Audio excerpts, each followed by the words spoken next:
saw in the material is, if I could just be allowed a little bit of interpretive leeway and say the pursuit of the sublime? It actually didn't start that way. I was very interested in his character, and it had to do with the striving, you know, the social class thing, which I thought was very interesting. That here was a guy who was of great accomplishment in many ways, but was still extremely upset at himself and the world. And I suppose that what happened to me was that Z took on a kind of a, it wasn't, I mean, if he had found Z or Z, or if he had found Z, it wouldn't have really mattered, ultimately. In fact, it would have been kind of an anticlimax. Yes. Because it was clearly the thing that he was using to, like, project all of his disappointments in his life onto, like, there's the thing at the end where Rob says in that scene where he says, if you basically, I just think that Z won't be all that it's cracked up to be, and when you find it. And I felt that that was the whole key to it. That, in a sense, it was the guy's method of coping with life's indignities. Mm-hmm. So that was the thing that stuck out first when I read the book, which is weird because it's not, I mean, if you read the book is quite good, by the way. In fact, it's excellent, which is why you shouldn't read it, because then you'll say, well, it's good. It's not as good as the book. But the half the book is like, basically like me, or a version of me, like should be in the shtetl, 32 degrees below zero, like with the candlelight.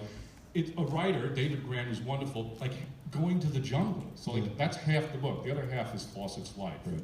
So I didn't want to do like a thing where we're following basically me in the jungle, because I'm not all that interested. Well, so I decided just to stick with a straight on thing, but it was sort of a weird adaptation for that reason, because it was not a straight ahead, like, okay, here's the narrative, it's very clear, and the script took a while as a consequence. But then this also became very much the story of a man and a woman, too. Well, yeah, because I didn't want it to be a biopic. I didn't want it to be only about Fawcett. I wanted it to be, that's why it's great that everybody is here on stage with me, because what I had wanted it to be was almost like a comment on an age, and a comment on not only who we were then, but who we are now. Because in a weird way, I feel like we fight the same battles. Obviously, one look at the front page of the newspaper tells you that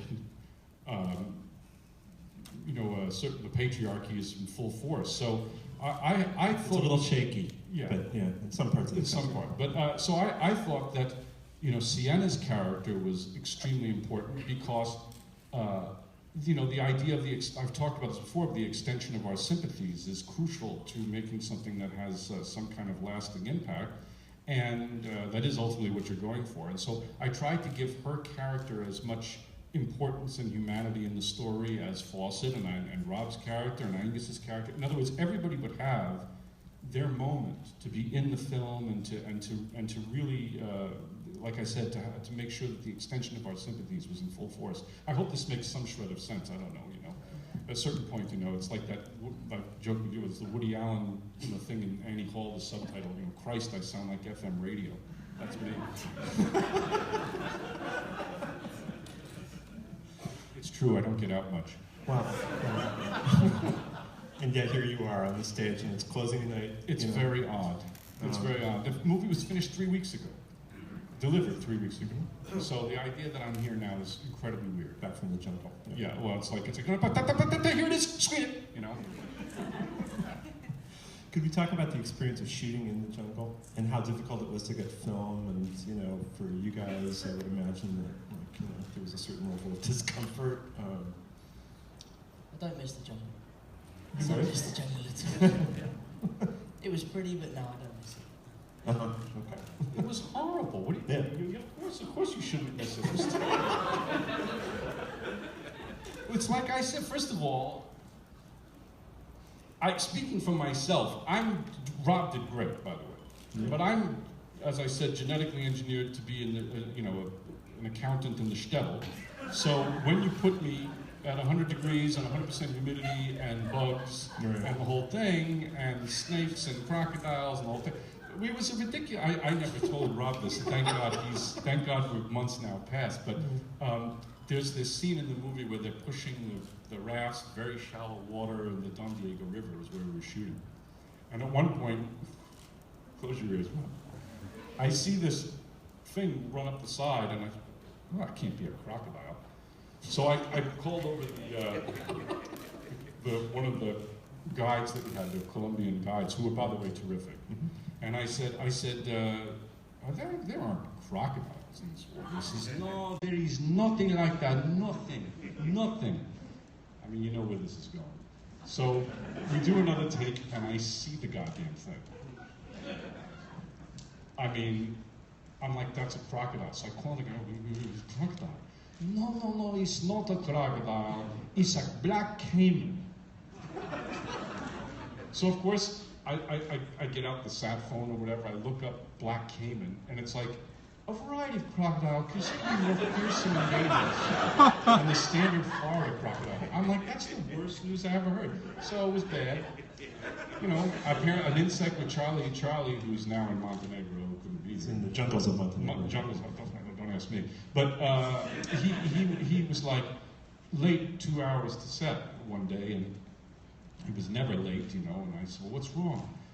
And then I hear that he has had an insect crawl in his ear and is starting to eat his eardrum. Yeah. And that was week 2, and it kind of went downhill from there.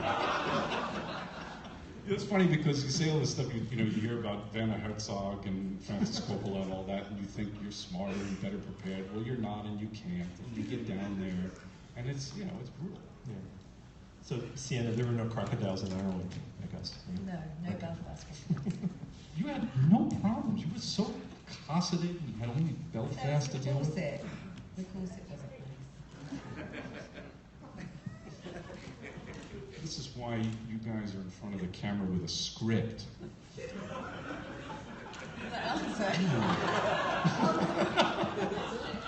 Just got chilly in here. Yeah. Here comes the mic. Can you talk about why? Can you hear me? Can you talk about why it was important to shoot on 35mm film and whether you had to fight to get that? Shot on 35 by the great Darius Conchi. It's a very easy answer, okay? 35mm is better. I did a test. Well, no, yeah, it's right. Fact. Darius and I did a blind test at the beginning. First of all, I never shot digital, so I'm not the right person to talk about this really with because I hate it. But we shot a test with the Red, the Alexa. I didn't shoot the Alexa 65 because it wasn't in full bloom yet. But the Red, the Alexa, and I believe the Sony was the third, and then Kodak. And we filmed, we basically watched them blind.